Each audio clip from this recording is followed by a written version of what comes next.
आगे बढ़ेंगे और खबर शामिल कर लेंगे जहानिया से। सकलैन की रिपोर्ट के मुताबिक जहां पर 62 जिम्मेदार ने सड़क मसमार करके गंदम की फसल काश्त कर दी है। शकील नामी शख्स ने इलाका मकीनों का जीना मुहाल कर दिया। 139-10 आर इलाका मकीन सरापा एहतजाज। सियासी असर और रसूख रखने और वोट न देने की रंजिश पर इलाका मकीनों का रास्ते के साथ पानी भी बंद कर दिया। मजीद इस हवाले से बता रहे हैं एमबी न्यूज के क्राइम रिपोर्टर सकलैन। जी आगाह कीजिएगा। कहना है कि यहाँ के कदीमी जो रोड है 30 साल पुराना, उसी का जो सरकारी खाला था उसमें पानी जा रहा था, लेकिन वो भी पानी बंद कर दिया गया। मजीद उनसे बात करते हैं, वो एहतजाज भी कर रहे हैं। जी अस्सलाम वालेकुम।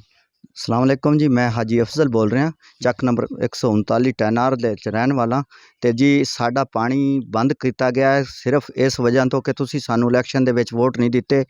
ਇਹ 30 ਸਾਲ ਤੋਂ ਰਸਤਾ ਚੱਲ ਰਿਹਾ ਸੀ, ਅਸੀਂ ਇੱਥੇ 30 ਸਾਲ ਤੋਂ ਆਬਾਦ ਹਾਂ। ਇਹ ਬੰਦ ਕਰਨ ਵਾਲਾ ਕੌਣ ਹੈ? ਇਹ ਰਾਣਾ ਸ਼ਕੀਲ ਅਹਿਮਦ ਵਗੈਰਾ ਨੇ।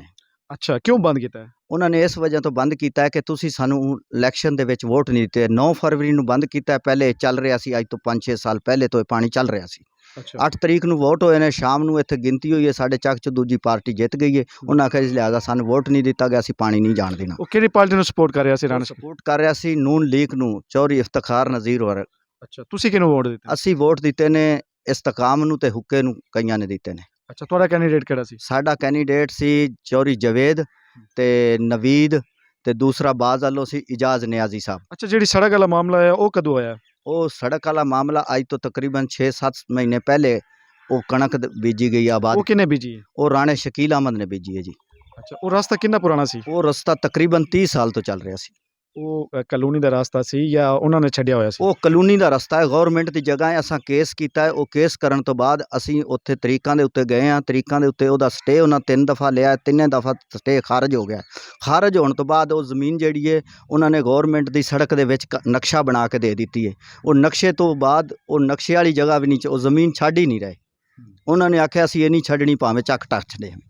ਅੱਛਾ, ਤੁਹਾਡਾ ਹੁਣ ਕੀ ਮਸਲਾ, ਸਭ ਤੋਂ ਜ਼ਿਆਦਾ ਜਿਹੜੀ ਪ੍ਰੋਬਲਮ ਜਾ ਰਹੀ ਹੈ ਉਹ ਤੁਹਾਨੂੰ ਕੀ ਜਾ ਰਹੀ? ਸਾਡੀ ਪ੍ਰੋਬਲਮ ਇਹ ਜਾ ਰਹੀ ਹੈ ਕਿ ਸਾਡੇ ਘਰ ਦੇ ਵਿੱਚ ਕੋਈ ਮਰੀਜ਼ ਹੋਵੇ, ਬੱਚੇ ਬਿਮਾਰ ਹੋਣ, ਲੈਣਾ ਦੇਣਾ ਸਾਡਾ ਕਿਤੇ ਨਿਕਲਣ ਨੂੰ ਰਸਤਾ ਨਹੀਂ। ਕਿਸੇ ਐਮਰਜੈਂਸੀ ਨਿਕਲਣਾ ਪੈ ਜਾਏ ਤੇ ਅੱਗੋਂ ਉਸ ਪਾਣੀ ਨੇ ਸਾਨੂੰ ਰਾਹ ਬੰਦ ਕੀਤਾ ਹੋਇਆ ਹੈ।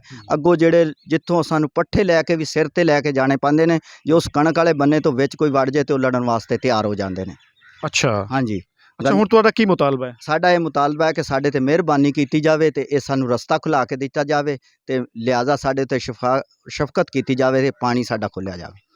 जी बिल्कुल, जैसा कि आपने सुना, इलाका मकीन यहाँ पर एहतजाज भी कर रहे हैं। इनका ये कहना था कि 30 साल पुराना जो पहले रोड था, सड़क थी, उसे भी मसमार कर दिया गया। स्टे लिया, स्टे के बाद हमारे हक़ में फ़ैसला हुआ, उसके बावजूद उसकी दो मामला चल रहे थे।